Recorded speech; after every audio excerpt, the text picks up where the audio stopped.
You are listening to Megiddo Radio. Megiddo Radio is a radio ministry of Megiddo Films. For more, visit our website at www.megiddofilms.org.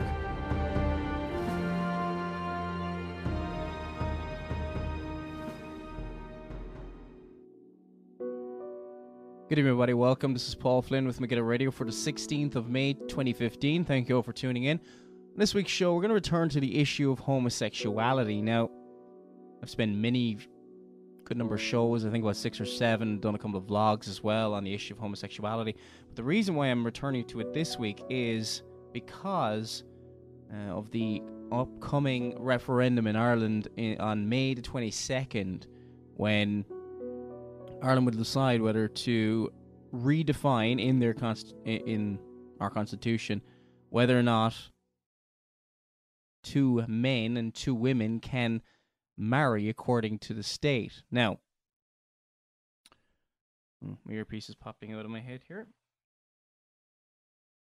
Now, there's a lot of different issues to cover, but one of the main things that I want to cover is what I call the LGBT mythology.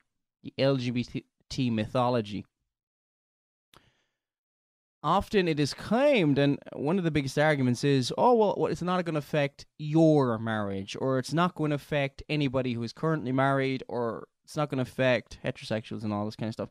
Even if that was true, which is not, the institution of marriage will be changed, and if you change something, you destroy it, and it's only a matter of time before they redefine it further. But even if that wasn't true, what is being put forward by the media, the pro-homosexual media across the board, and you can see the bias, and if you can't see the bias, I don't know what can be done, because even in all the so-called debates that have taken place in Irish television that I've watched, endured to get through, and also the other so-called debates on radio shows, the host is always incredibly biased towards the yes camp. The yes camp, which is advocating so-called marriage equality. My voting slip is in. Put it over there. Oh yeah, it's over there. The voting slip actually even says marriage equality. I mean, the problem with this. And one of the sad things is very few people on the no side are actually making biblical arguments. Now, the point has been made about how it's going to affect children and all this kind of thing. Of course it will affect children, because if you redefine marriage, you redefine the family. And this is part of what the LGBT has been advocating for a long time, to redefine the family according to a person's own desires and whims, etc., and so on. Now, the clip I'm going to play first is a clip from Marcia Geeson, and Marcia Geeson is a LGBT. The next 2 clips I'm going to play are from homosexuals. I am, people are going to go, "Oh, you're homophobic," and all this kind of thing. Now, the thing about it is,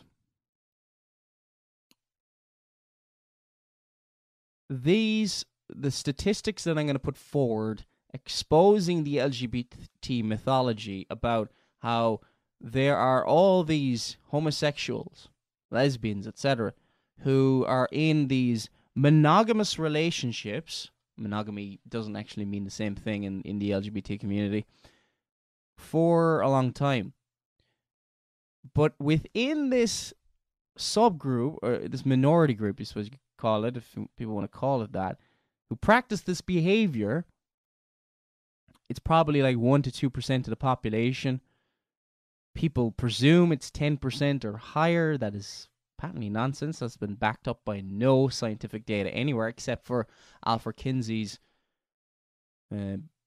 fraudulent pseudoscience, which kicked off the whole sexual revolution. Apart from that, it has not been replicated in any credible study that I've ever seen. I mean, if you take people from prison populations and sex offenders and people like that, of course you're going to see a high percentage of people who are homosexual and who are involved in all sorts of behaviors that are contrary to nature and contrary to God's law. That's what Kinsey did. It's even in his own books.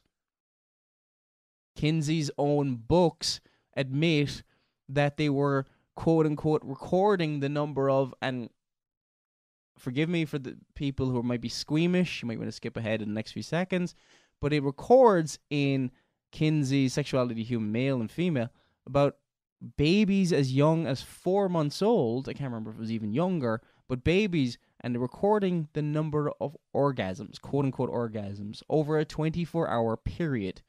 Now, these were recorded by pedophiles who were abusing children. Now, if you want more details on that, I've also done other shows on this, and it's incredibly disturbing. And you probably say, as somebody who's an LGBT supporter who I pray will continue to watch this, please, and I'm not trying, this is not like I'm right and you're wrong. I pray by the grace of God that this show or the scriptures, or especially the scriptures, may open your eyes and turn you from darkness to light. That way you can know Christ. Ultimately, even if Ireland votes no in this referendum, which it doesn't look like at the moment, it doesn't look like that's going to happen. But the Lord is able, of course, and he's completely sovereign over all things, including the hearts of men.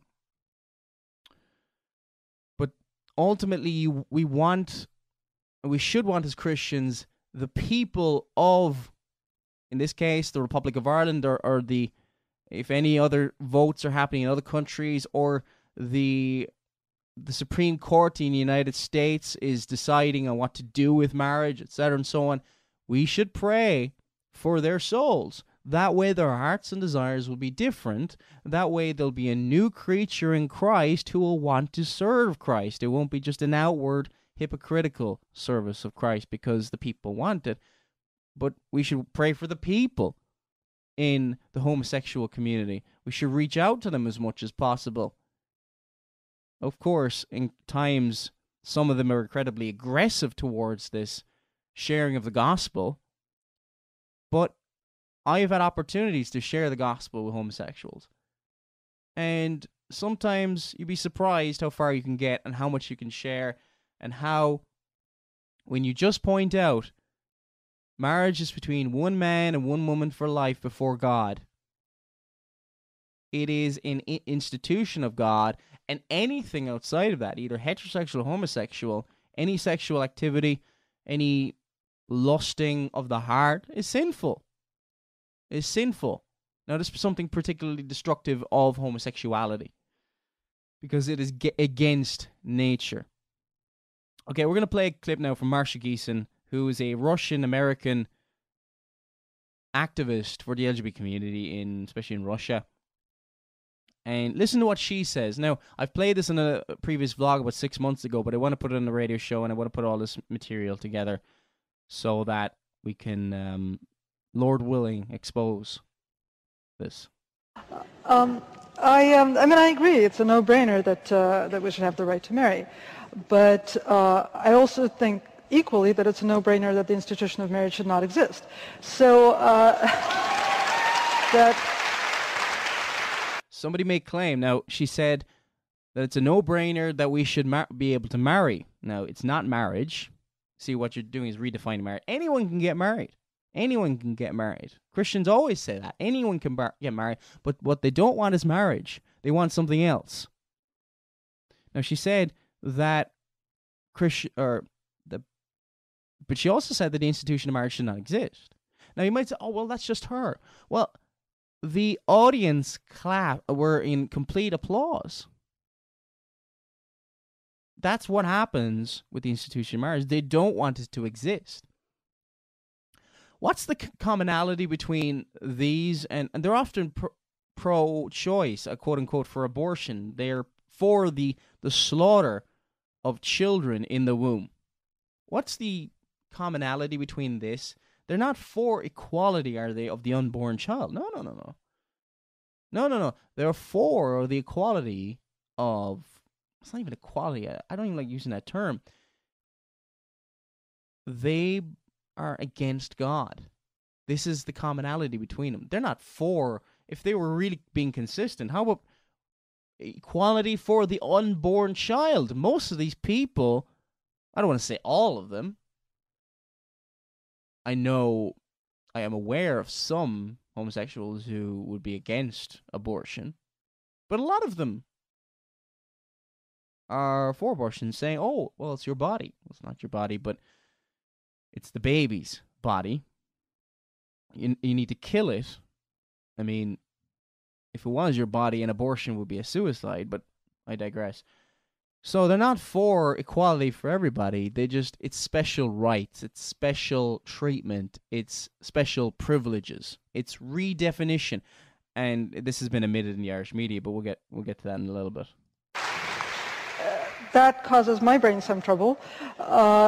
And part of it, why it causes me trouble, is because fighting for gay marriage generally involves lying about what we're going to do with marriage when we get there. Because we lie that the institution of marriage is not going to change. And that is a lie. The institution of marriage is going to change, and it should change. And again, I don't think it should exist. I don't like taking part in creating fictions about my life. That's sort of not what I had in mind when I came out 30 years ago. I have 3 kids who have 5 parents, more or less.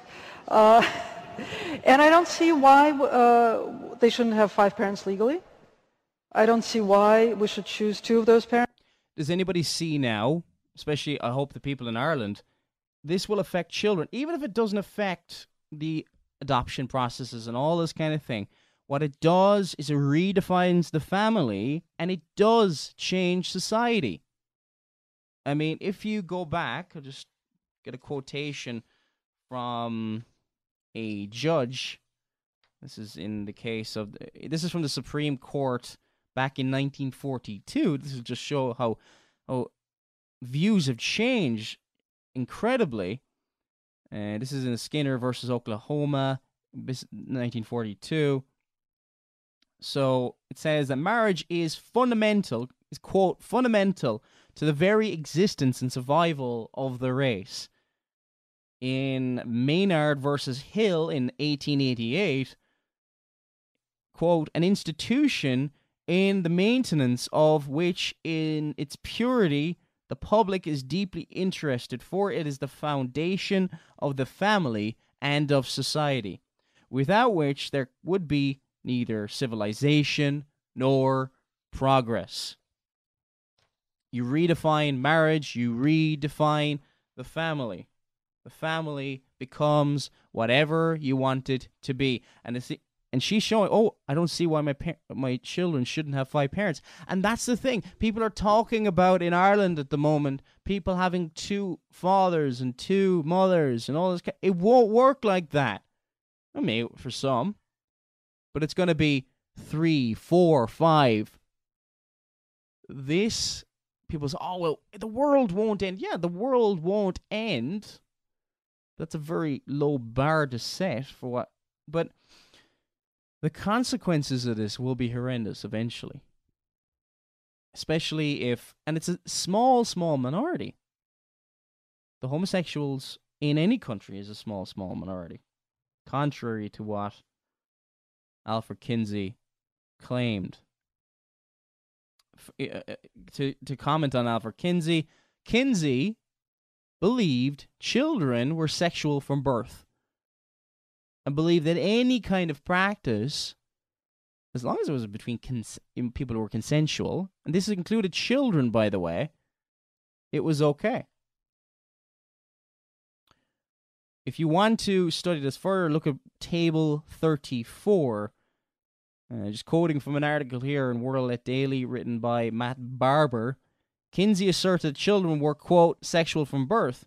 He further concluded, based upon the experiments he directed and documented in his infamous Table 34, that adult child sex is harmless and even beneficial, and described child orgasm as culminating in extreme trembling, collapse, loss of color, and sometimes fainting. This is where the homosexual rights movement comes from. Harry Hay read these books written by Alfred Kinsey, and then he went marching for homosexual rights in the United States with a banner, kind of a T-shirt across his chest saying, NAMBLA walks with me. NAMBLA, the North American Man-Boy Love Association.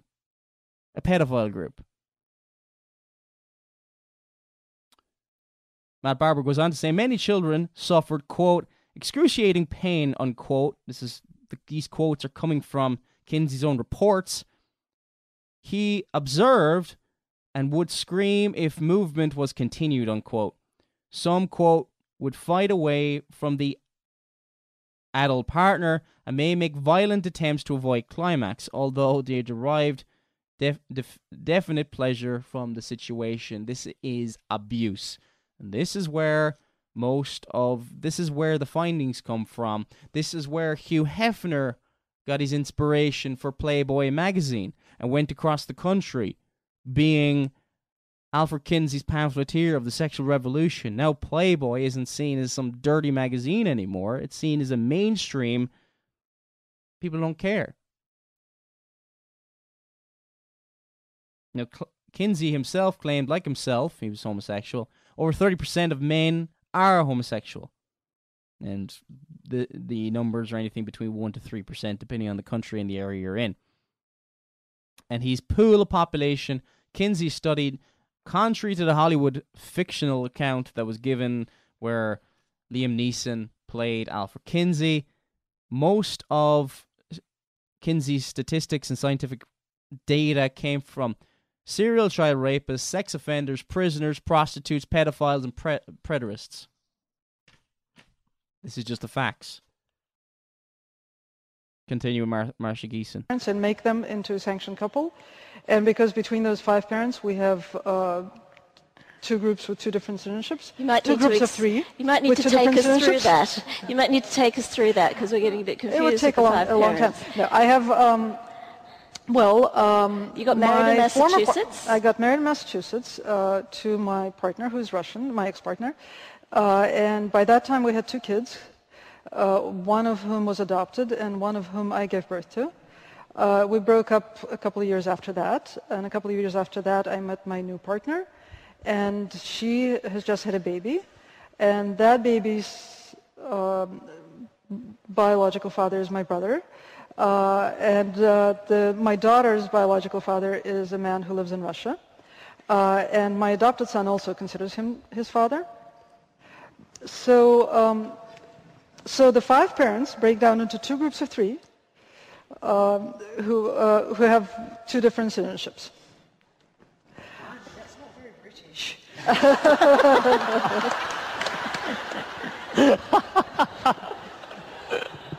This is your future if you choose to accept it, and most are. Now, I've gone through that in the previous video, so I won't spend much more time on that. This is another video I have played in the vlog before, not on the radio show. I've never played on the radio show before, but I'll play it now for anybody, especially people who are iTunes subscribers. This is... Now, before I get to this next clip, which is basically a homosexual stating that it's only the vast minority, and a tiny minority of the homosexual community are actually involved in monogamous relationships, long-term relationships. This is a minority. In a study, and again, I'm going to be giving you lots of statistics done from different publications, mainly homosexual publications. These are their own statistics. This is why I call it a mythology. They're putting forward to the public that there's these people, you'll see people with banners with this partner for 30-something years, or with this partner for 18 years, or 8 years, or whatever it is. But they are the minority, and the thing is, they're not exclusive. It's not just exclusively one person, and we'll show this in a second. A study, this was done of 10,292 men between the years of 1988 and 1992, compares 7,407 advocates, which are the Advocate magazine, which is a prominent male white, upper class, mainstream homosexual publication, as mainstream as it gets, and 2,885 Washingtonians. This is based upon data collected from the periodical The Washingtonian, which is upscale Washington, D.C., basically. So they're comparing like with like from both communities. 7,400 advocates. So more, there's a higher number of homosexuals, but we'll be showing the percentages now in a second, comparing the two populations. Now, just to give you a background of the study that was done, and if you want to read this in more detail, it's called the Reisman and Johnson Report. It's on the website, drjudareisman.com. Dr. Judah Reisman, who has been exposing the fraudulent science of Alfred Kinsey probably for, 20, 30 years, something like that. And she's written books, like, I'll just have to go over to my collection and just remind myself. Kinsey, Crimes and Consequences, Soft Porn Plays Hardball, and a number of others as well. But the study that was done, and this is, a lot of it comes from the homosexual publications themselves. The study states, with this understanding of bachelorhood, the Reisman and Johnson research on partner solicitation language as a reflection of male sexual orientation compared the self-expressed views of unmarried heterosexual versus homosexual bachelors on marriage, fidelity, monogamy, sexual violence, and several other key variables.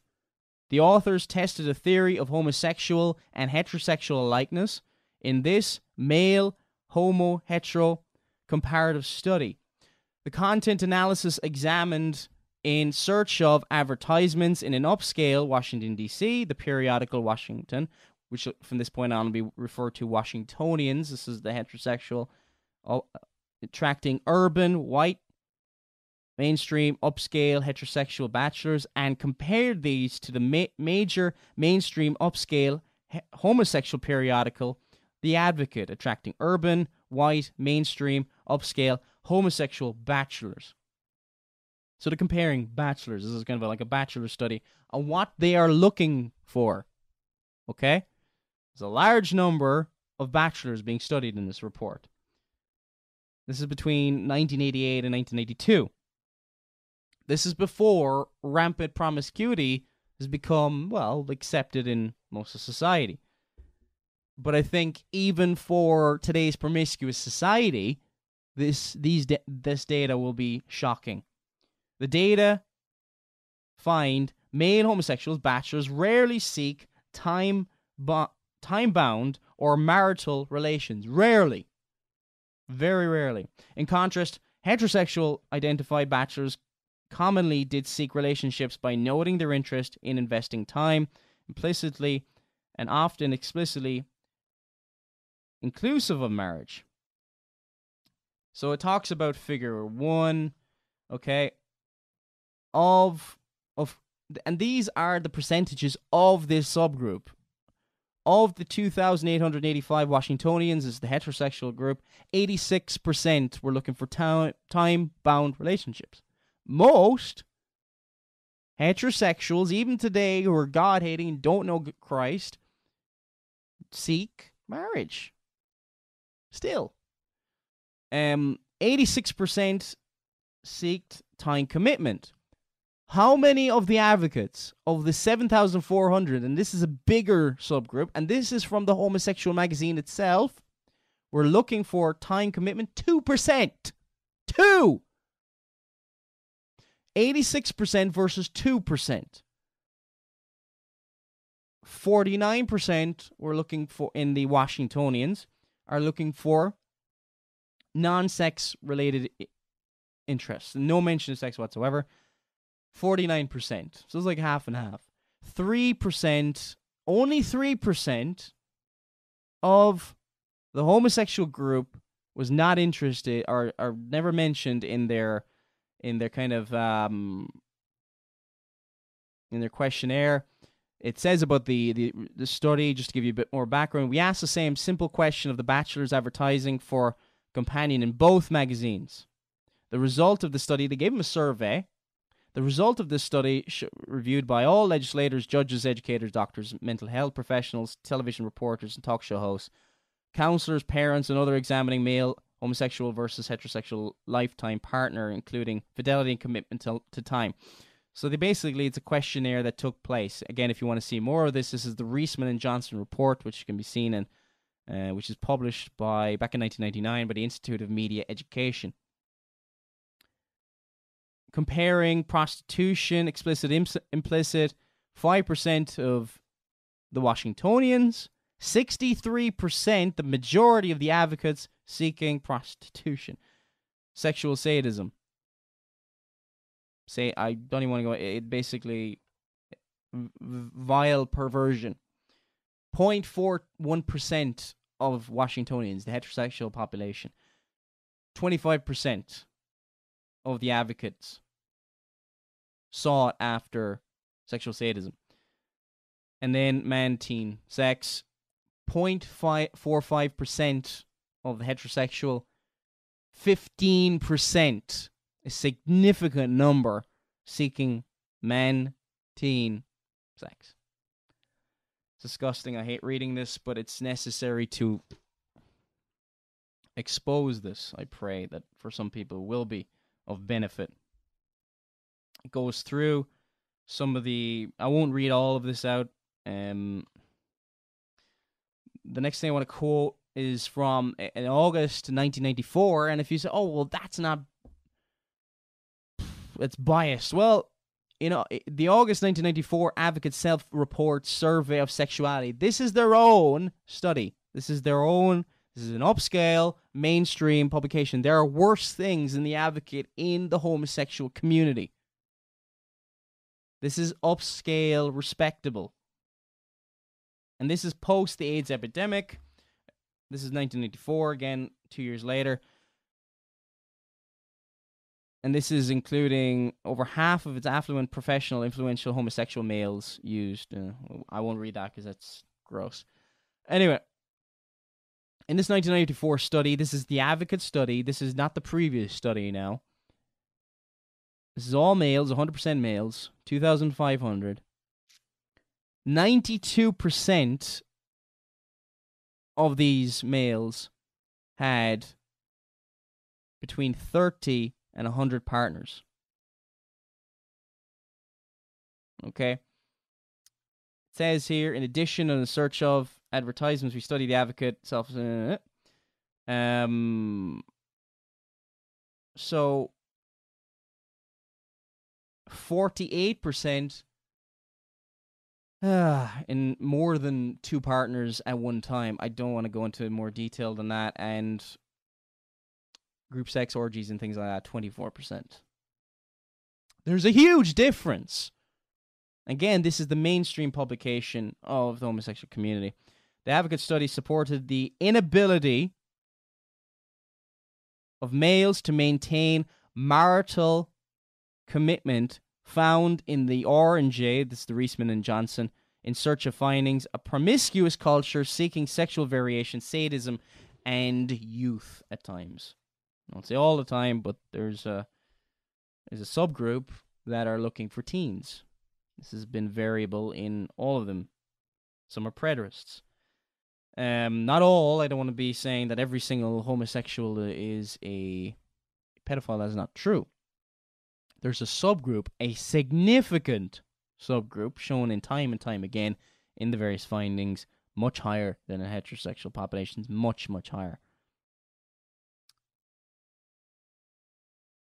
So, the study also shows the Advocate boy focus is confirmed by a cross-section of studies we performed, inclusive of a study of words using the Queen's vernacular. This is kind of a dictionary of the homosexual community. The preeminent homosexual dictionary, biographical records, and travel guide advertisements. These data fully support the historical cross-cultural findings of homosexual predation towards boys. The homosexual culture view of children is critical to any discussion of legitimizing homosexual marriage, as it impacts child custody and adoption decisions. It impacts decisions. Of course it does. There's a difference between somebody's unmarried and married. Of course, an unmarried person can adopt somebody, but it increases their chances, of course, if they're married. And if that is not the case, you are saying that marriage is worthless. This is another redefinition of marriage. And roughly 2% of the adult over 18 male population, I'm reading from the Reisman and Johnson report, commenting on the Advocate August 1994 report, said roughly 2% of adult over 18 male population estimated now as homosexual versus 98 to 95 heterosexual. The statistical rate of boy abuse within the homosexual subculture is 6 to 8 boy victims to each estimated homosexual. Let me read that again. 6 to 8 boy victims to each estimated homosexual versus 1 girl abused for every 80 heterosexuals. The report goes on to say, of course, not every homosexual is involved in this, but there's a significant subgroup in there, and it's a small community, that victimizes boys. It even says this, that since every homosexual does not abuse boys, there is a highly toxic and substantial homosexual subset that victimizes hundreds of boys. They are prevalent and they are the predators within it. More important is another statistic from the same report from The Advocate. This is a homosexual magazine. I keep stating this over and over again. From the 2,500 respondents to this report, roughly 8% said that they were with the same man. 8%! 8! So, and not necessarily exclusively, for over 10 years. And 24% not necessarily exclusively for over a year. It's only 24%. A quarter are involved with a person for more than a year, and not necessarily exclusively. Monogamy doesn't exist in the homosexual community. Also says 28% and 52% who report an effort to be monogamous in an earlier and current period by definition admit their inability to maintain a faithful relationship. It is a tiny, it's a small group. 8%. People say, oh, well, heterosexual marriage is in trouble as well, and probably give that is getting worse and worse, and it is. But here's the thing. What I'm dealing with here is not the moral decadence of heterosexuality, and there's moral decadence within marriage, in Christian churches, in the state, etc. This is, of course, true. But my point here is what the media and the LGBT community are putting forward is mythology. They do not believe in monogamy. They do not practice it. It is not prevalent within their communities. They are not interested in, quote-unquote, what they would call pieces of paper to legitimize their relationship. So why are they interested in it? Also states here that The Advocate, this is the homosexual magazine, does not equate monogamy with fidelity. It does not. Because if it did, none of them would be faithful.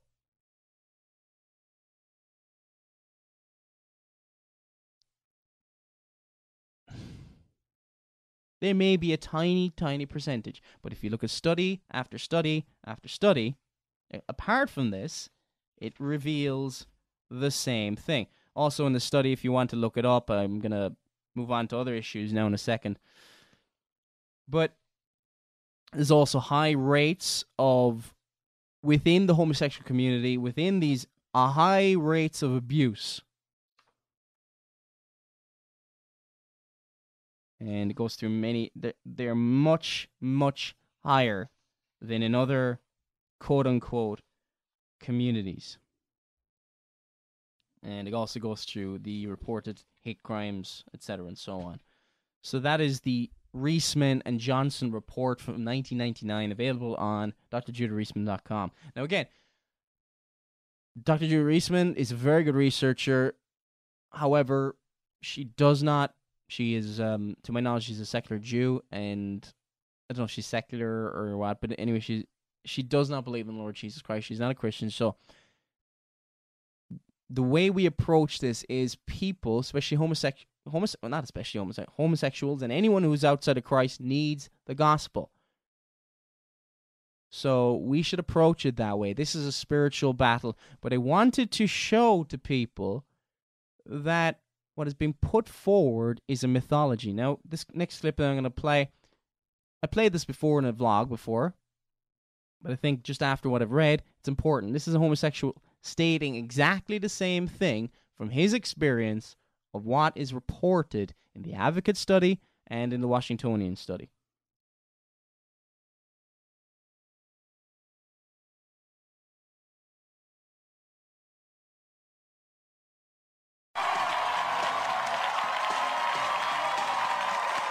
Courts and legislatures issue was that. And my brother-in-law and I will celebrate our 16th anniversary this year. I've been a gay man for 30 years. I played sports in high school. When straight people told me that I was a queen or a faggot, you know what we did in San Francisco? We created a gay softball league. We didn't ask straight permission to like sports. If I want a car today, I go out and buy a car that's in both of our names. If I want insurance, I go out and buy insurance. When people who are for marriage say, well, we need these benefits. You want insurance? Go buy insurance. You want insurance? Get your own job. I am also part of a family. I'm part of a nation. I'm part of the human race. The institution of marriage was created by straight societies around the world 4,000 or 5,000 years ago. You're saying you don't want to be a part of that society? No, what I'm saying is I am a part of the bigger society as well as being part of the gay community.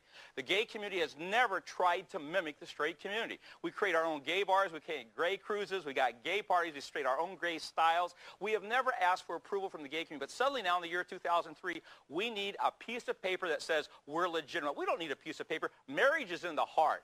Marriage is between your hearts and your minds. People who have been in long-term gay relationships are the minority within discriminating against gay people. Okay, sorry, no, I have to get the part. I actually forget that it's not actually the start of this. Now, he makes some great, he's a homosexual. And he's making the point he's not for gay marriage. And listen to the points he makes. This is from a Ricky show back, I don't know, this is back in the 1990s. This is a really old show, but this just shows you. But he makes some really good points. I agree with you, but shouldn't it be the next gay person's right to have that piece of paper if he wants to? Well, first of all, was marriage created by straight societies to discriminate against gay people in the first place? No. It was created to celebrate the coming together of a man and a woman to have a child in a so-called nuclear family that we've talked about in the last 30 or 40 years. It wasn't created to discriminate against gay people. But what about married people, heterosexual married couples that don't want to have children? They choose to get married for, you know, the ritual of just coming together in that kind of union. Good point, but let's get back to the reality of the gay community. The vast majority of gay men have never been in a relationship for at least a year in their life. People who have been in long-term gay relationships. This says exactly the same thing. And I didn't know, I remember one of the most pro-sodomite homosexual areas I've ever seen. I went to UCC for a while. It was terrible. When I was in University College Cork, which is in the south of Ireland, I was not a very good student. It was only when I was in another college that I actually finished. But be that as it may, in University College Cork, they have a LGBT week. They openly flaunt their sin. Now, when I was going to these colleges, this is before I was a Christian, I thought it was great. I thought it was, oh, this is cool, this is great, because I didn't care. I didn't care about God. I didn't care about right and wrong. Actually, I saw it as a revolt against God's law. I thought that was good at the time. And the Lord graciously made me a new creature in Christ over 6 years ago. Now, when the few homosexuals I did know and those who I did know, I mean, when they were describing, honestly, the homosexual lifestyle to me. And I was a promiscuous person myself. I was astounded. What they were describing was not just tens of partners, but countless dozens and dozens. It was revolting, even to me back then. And I was getting involved in Satanism. If you want to watch my testimony, it's on the YouTube channel, and how the Lord delivered me from that. And I wasn't that much into it, but I was getting more and more into it, more through the metal music that I was listening to and lots of the lyrics, and I was researching more and more into getting into more kind of darker things. But even at that point, I said, whoa, this is even too far for me. And I noticed the absolute despising of God within the homosexual community. I noticed it even as a lost person. And I saw the promiscuity, even compared to my own promise, was huge. Monogamy doesn't exist. It's a very, very small subject, as this homosexual man states. Are the minority within the gay community. In California, we have the domestic partnership rule. New York City, you can go register marriage. You can't have it both ways. You can't have gay politicians saying, we represent 1 million or 2 million people in New York City. Go down to City Hall. How many gay people have registered for domestic relationships? How many have registered for civil unions? When gay people learn to live with each other in harmony and understand what the real value of a marriage is, then maybe talk about marriage. But just because you want to have a ceremony, gay people have been having parties for thousands of years. You don't need gay people. So you're saying it's not important enough to the gay community because they're promiscuous? Is that what you're saying? I'm not saying the word promiscuous. I'm saying there's some very logical reasons why same-sex relationships are more difficult than opposite sex. When you've got two samples of testosterone versus testosterone and estrogen, that's a problem. When you got two sets of estrogen, two men living together, two women together is not the same as a man and a woman. I don't have to mimic a straight relationship to have a great gay relationship. Why do I want to steal that from the straight community? But let me get our next guest involved. Our next guest, Chad, says nothing would make him happier than to be able to marry his boyfriend Todd, but they're... Okay, so that's, again, he's reiterating the same thing that is stated in the Reisman and Johnson report and other things. I just want to read some scripture, especially in light of and I ask for your prayers for the vote next week. It's on Friday, May 22nd. It is not over. The vote has not gone through. Okay, at the moment, it looks like it'll be a landslide for the yes side. And the incredibly intolerant side of people talk about homophobia and all this kind of stuff, but they don't talk about being anti-Christian. Let's get the verse in front of me, Proverbs 14. Proverbs 14. Verse 34, righteousness exalteth a nation, but sin is a reproach to any people. The king's favor is toward a wise servant, but his wrath is against him that causeth shame. What does Christ say about marriage? People talk about, the Bible does not condemn marriage. Apparently, well, I've dealt with that in my refutation of Matthew Vines. But what does Christ say about it? Matthew chapter 19, verse 3, the Pharisees also came unto him, tempting him, and saying unto him, is it lawful for a man to put away his wife for every cause? And he answered and said unto them, have ye not read that he which made them at the beginning made them male and female, and said, for this cause shall a man leave his father and his mother, and shall cleave to his wife, and they shall be twain shall be one flesh. A man and a woman shall be one flesh. That is a spirit. It's an impossibility between anything else. Between a man and a woman is one flesh. Therefore they are no more twain, but one flesh. But therefore God hath joined together, let not man put asunder. Man and a woman. There's not one positive reference to a homosexual in the Bible. It states what marriage is. It has been upheld throughout the centuries. It is not marriage. If they say, oh, this is what it is not marriage. It is not marriage. Marriage is between one man and one woman for life. Anything else, this whole idea of marriage equality, is not marriage equality. It's marriage redefinition. If I want to get a driving license, I have to be over 17 in this country, in Ireland. I have to fulfill a certain qualification. I don't claim, oh, you're discriminating against my rights as a 16-year-old to be able to drive. People would say that's a ridiculous argument. You're not the required age. And homosexuals keep saying, well, why are we prohibited from being married? You're not. You're prohibiting yourself through your lusts and your destructive lifestyle. Anyone can marry, any male, any adult can marry someone of the opposite sex. Everyone already has marriage equality. And they're comparing the civil rights movement of the black, the blacks getting rights in America, the discrimination, the racist discrimination that, Martin Luther King Jr. and all the people fought against. They're comparing that with a lifestyle, a behavior, a sinful, destructive behavior. Now let's look at some of the propaganda. I want to look at some of the propaganda from the Yes side in Ireland.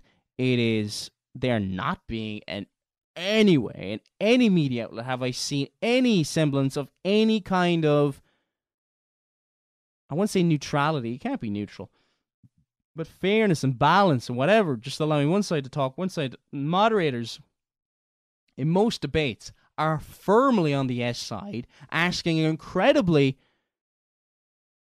how would I put it, hard questions, if you want to call that. They're not hard questions, but towards the no side, and then towards the yes side, the pro-homosexual side. They're both, sadly, both sides are pro-homosexual in the debate in Ireland, unfortunately. I mean, there's only one group putting up posters that are biblical. Reformation Ireland, and if you type in, I can't remember the exact, Reformation Ireland, which is run by a good friend of mine, Raymond Stewart, and basically him and a number of other churches, they've been basically involved in putting vote no posters up with the passage of scripture, and it's great, but the yes side have been taking it down. I've been passing by, I remember I was on my way to work. I work in Dunleary in the south side of Dublin, and I saw a number of these posters. They're green, Reformation Ireland, and then walking home from work, they are not there anymore. The tag is hanging off, and the yes side has been caught by, I can't remember the name of the journalist, but he's a journalist for the Examiner in Ireland, the Irish Examiner. He basically caught him on video taking down, I don't have the video in front of me here, but they were taking down the no side posters. So there's precedent there. I've never seen, I don't think there are people taking down the yes side posters. I mean, it's really, really coming up. They're getting more and more emboldened and vehemently anti-Christian. Anyway, let's look at some of the propaganda videos. This is a video for marriage equality, and let's go through it. This is an Irish video for voting on the 22nd.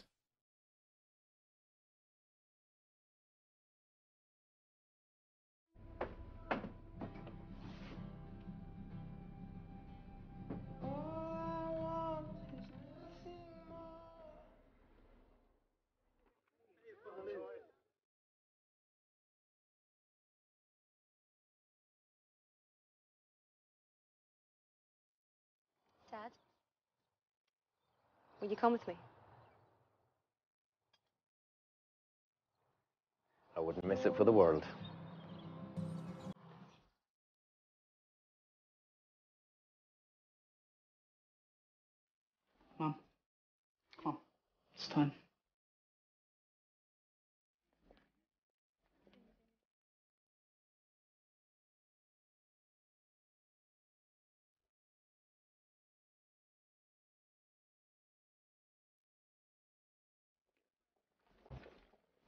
Can't get him. Maybe he's not coming.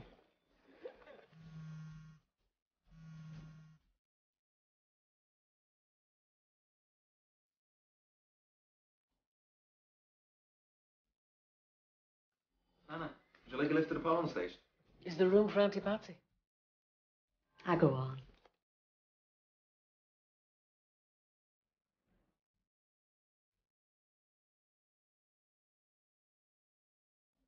You can see kind of this whole vibe that they're the happy group, and anyone against this is hateful, bigoted, small-minded, etc.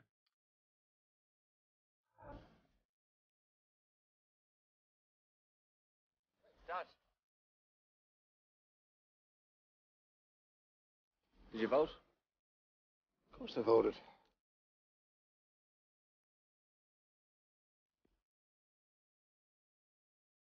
I'll see you later on. By voting yes on May 22nd, we can change forever what it means to grow up LGBT in Ireland. Ask your family to come on this journey with us. It won't. It won't change what it means to grow up LGBT anywhere, regardless of what the state says, unless you believe the state is your god, which is statism. So, state, you decide what is right and wrong. No. God has already defined what marriage is in the beginning, before the fall of man. It is not good that man should be alone. So God made a partner for him out of his own rib to complement him, to be by his side. The whole purpose of marriage, sadly, most of the no side doesn't get this, and I'm criticizing both sides because, I mean, okay, at least the no side is on the side of biblical marriage, but for the wrong reason. It's saying it's procreation. Yeah, that is one of the fruits of marriage, definitely. True marriage. You can't have procreation in so-called same-sex marriage. It's an impossibility. It's against nature. It doesn't happen. I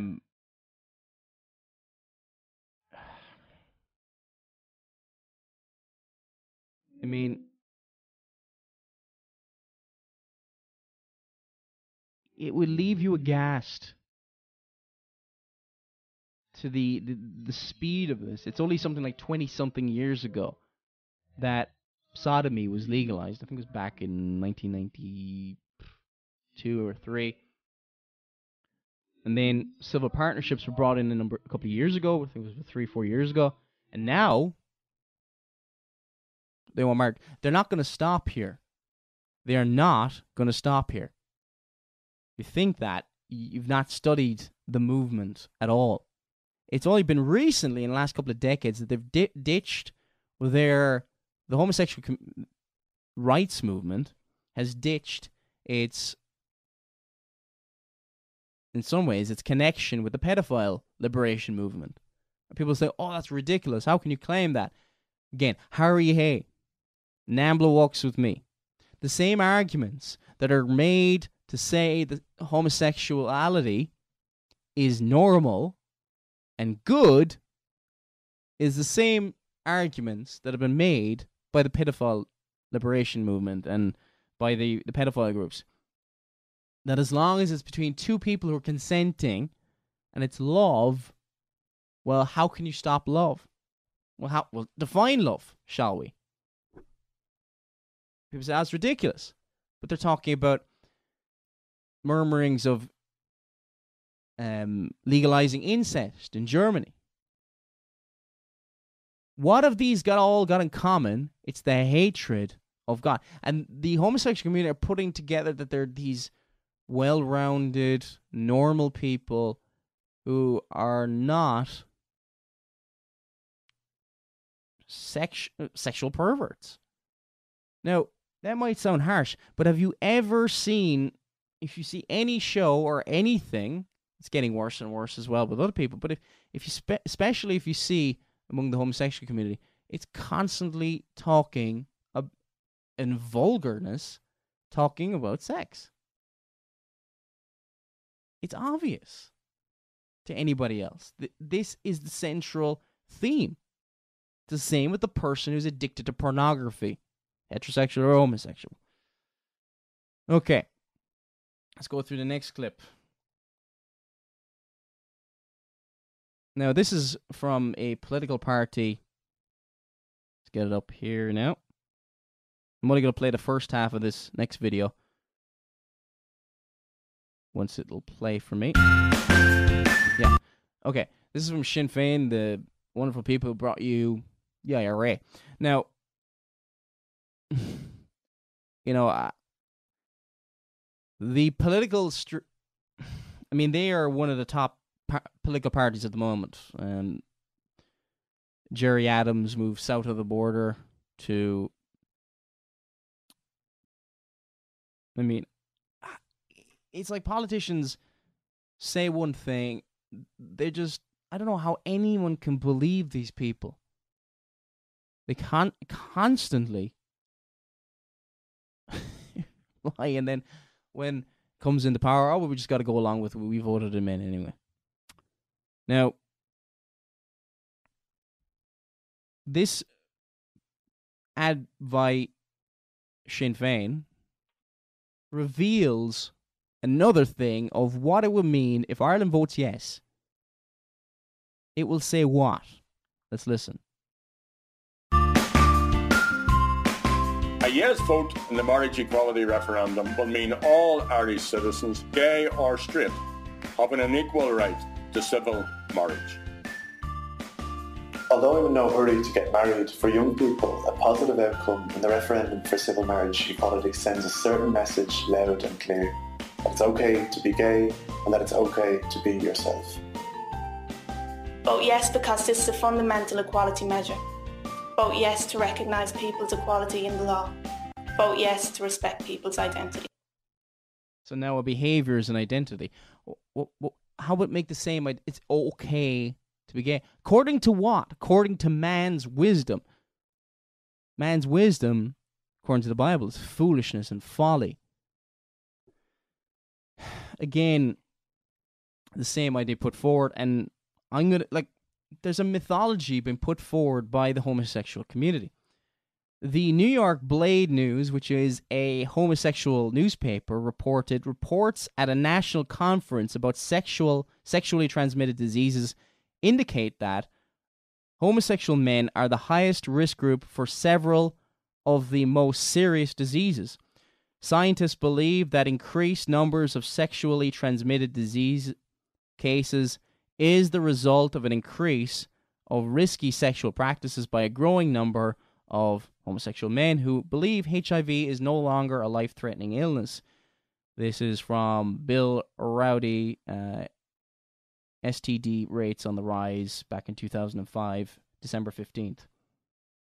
Another report by Bell, Weinberg, and Hammerstein, Sexual Preferences, Bloomington, Indiana Press, 1981. A.P. Bell and M.S. Weinberg, in their classic study of male and female homosexuality, found that 43% of white male homosexuals had sex with more than 500 or more partners. 43%. Again, confirming other reports that say they have hundreds and hundreds of partners. Many of them. More than 500.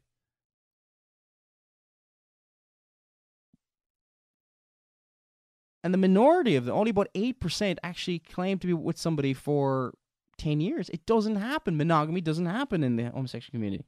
With 28% says also having 1,000 or more. 1,000 or more. Sexual. 28%. 20. Do you know that's like just a little over a quarter? 1 in every 4 study.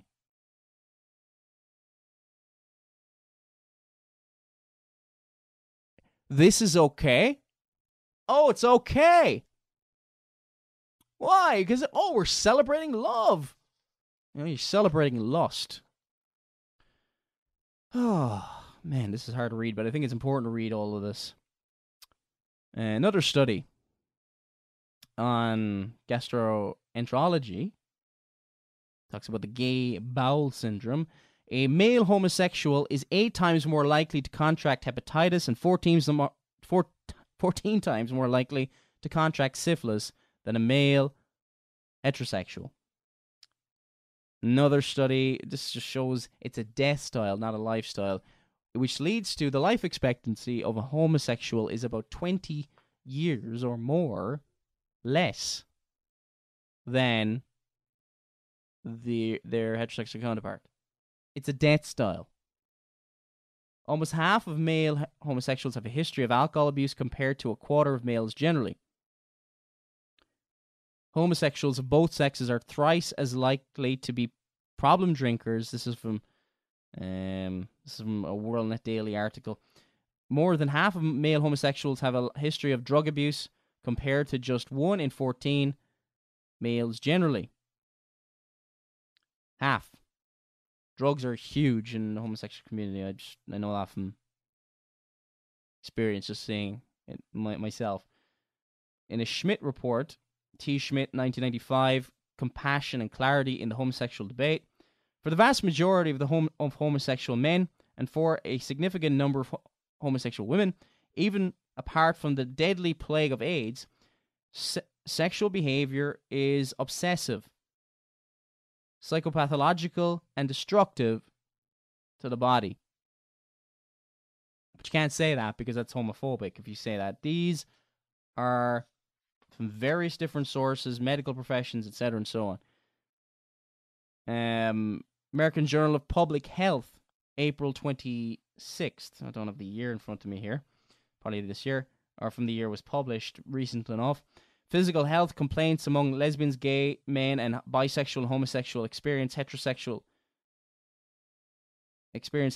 individual result from the California Quality of Life Study. I read this wrong here. Gay men and bisexual and homosexual experienced heterosexual individuals have a higher levels of psychological distress than their... And people will say, oh, because they can't get married. I was watching a program the other day, and one of the guys is saying, oh, they're 7 times more likely to commit suicide, the LGBT community.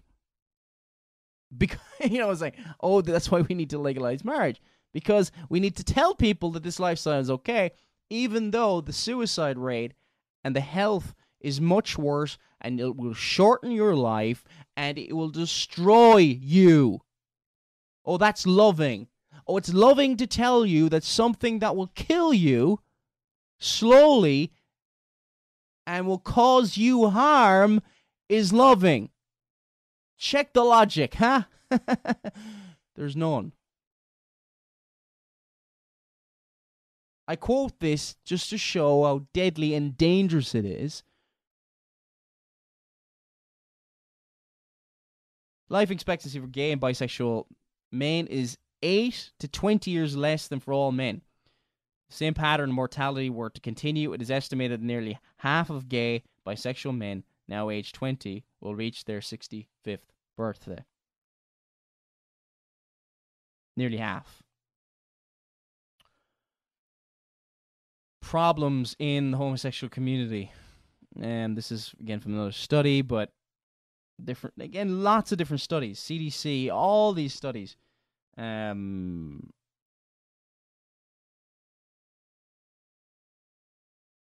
Sorry, that's actually not from the CDC. So why we have sexually transmitted diseases much higher? Because promiscuity is much higher. Risky behaviors. There's multiple partners, so there promiscuity. Domestic abuse. This is quoting from another WorldNet Daily article. A survey conducted by the Journal of Social Service Research. I think this is Lord Monckton actually wrote this article, if I'm not mistaken. A survey conducted by the Journal of Social Service Research found that more than half of lesbian respondents reported having been abused by a female partner or lover. Half. More than half. Conversely, researchers found that married heterosexual women experience the lowest rates of domestic abuse compared to other types of relationships. I could go on and on. It is the silent thing. It's the thing that people don't want to talk about, and study after study. And it's not just one study. You're talking in the homosexual community. They talk about this, but they don't want it to get out into the larger population, so people go, whoa, this is what's going on?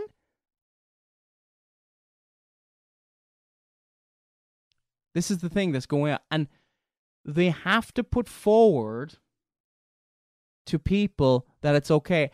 And you see, the thing is, they're not just trying to get adults to say, oh, it's okay. Sin is okay. No, they want your kids. They want the next generation. Let's play the next clip. And this, regardless of your views, should make you incredibly angry. This is kids say yes for equality, apparently.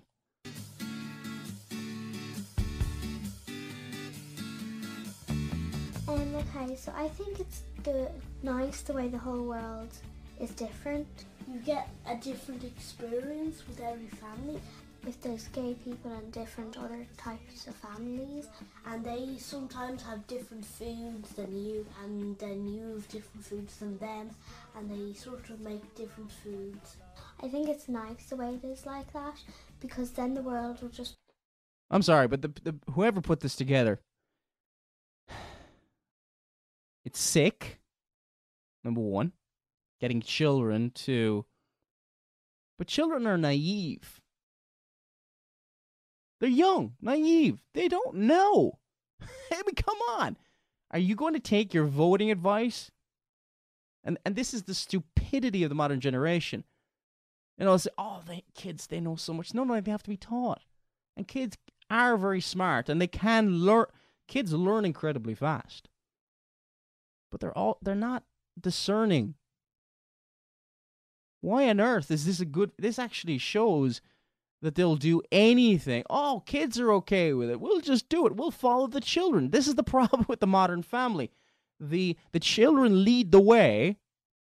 The mother follows them and their lead. And then the father... my earbuds after popping out. And then the father just does whatever. Oh, yeah. The father being emasculated and told, I don't know, it's a judgment of God upon the family. If the children are leading and the wife is leading the husband, it's supposed to be the other way around. And I say leading, not dragging. The man is not to be some dictatorial tyrant, but he's to lead by example. He's supposed to lead his family. In a biblical sense, he's supposed to lead his wife, to love his wife, to cherish his wife. That is primarily the role of marriage, is the mutual, before God.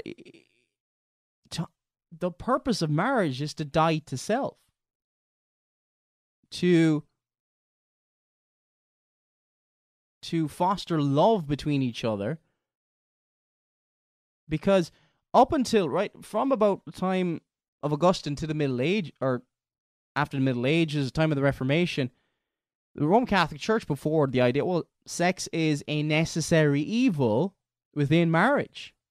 And it's primarily procreation. This is why I think that a lot of the No campaign in Ireland is primarily focusing on procreation and all this kind of thing. Now, it's an important issue, but it's not the main issue. The main issue is God should be acknowledged. Not just Christ should be acknowledged as the head of the church. He is the head of the church. He is the head of state, but he's to be acknowledged as so. We'll go through that in a second. The role of the state, and that those politicians who are in government will come under greater condemnation. If you're listening to this, and then if you're in any level, mayor, councillor in any part of the country, or in any country for that matter, and you're a minister of God. Romans 13. Get this in front of me here.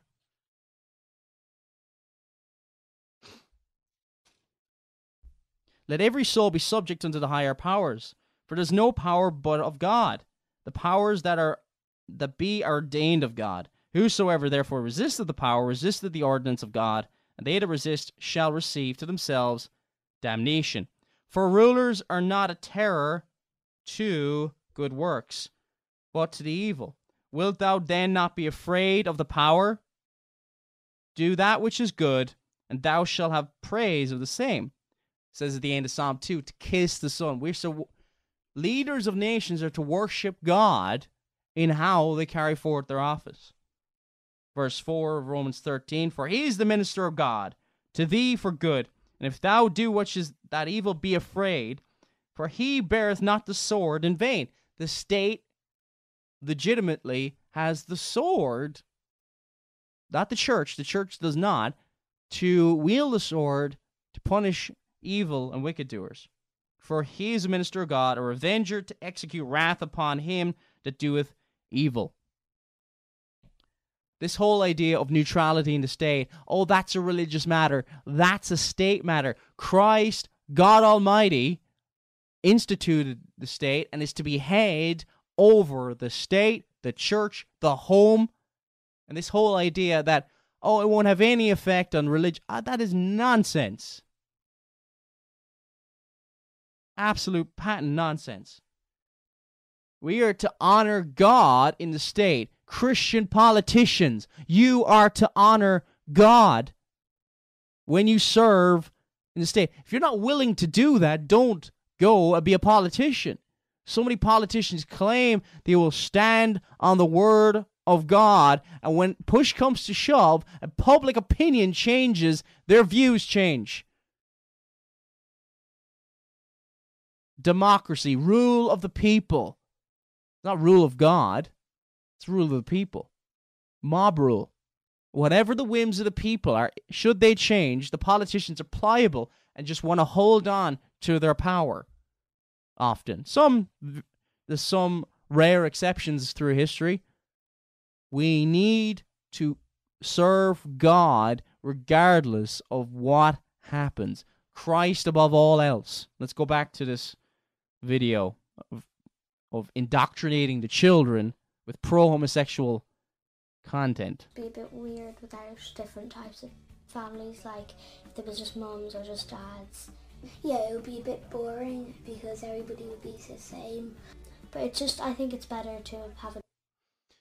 It's interesting how they put that. It'd be a bit boring. It's the same. There needs to be variety and, these poor children that have been put through this. I mean, it's just sick. Different world with other type of families and stuff. I think it's nice to be different.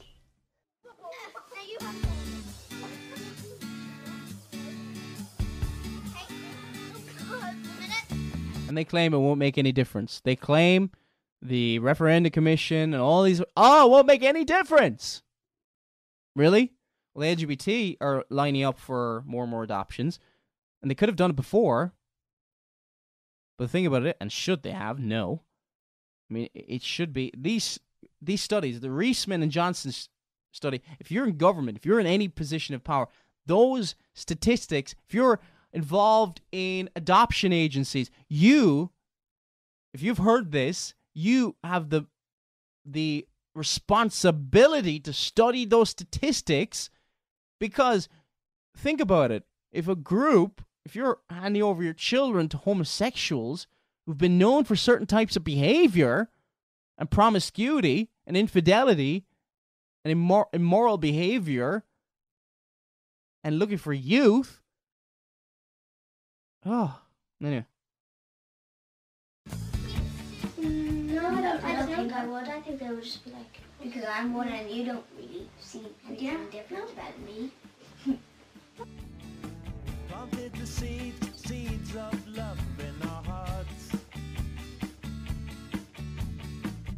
There's no difference with the children. Like, say they both have a happy life, that would be, they would both be the same, they both have a happy life. And they like the people with their dad and their dad, they would like their dad and their dad, and the other people would like their mom and their dad, and they would have a very happy life. Springtime, like the early morning dew. I think they should say yes. Let them get married, I think. Don't really know. I think it would just be nice to let families get together, I think. Yeah. Well, I think they should say yes because there's not really any reason to say no. Yeah. Strong, knew it wouldn't be long for winter to ease. It's nice to have friends. Yeah, like once you feel really happy and you like your family, I think that's what matters most.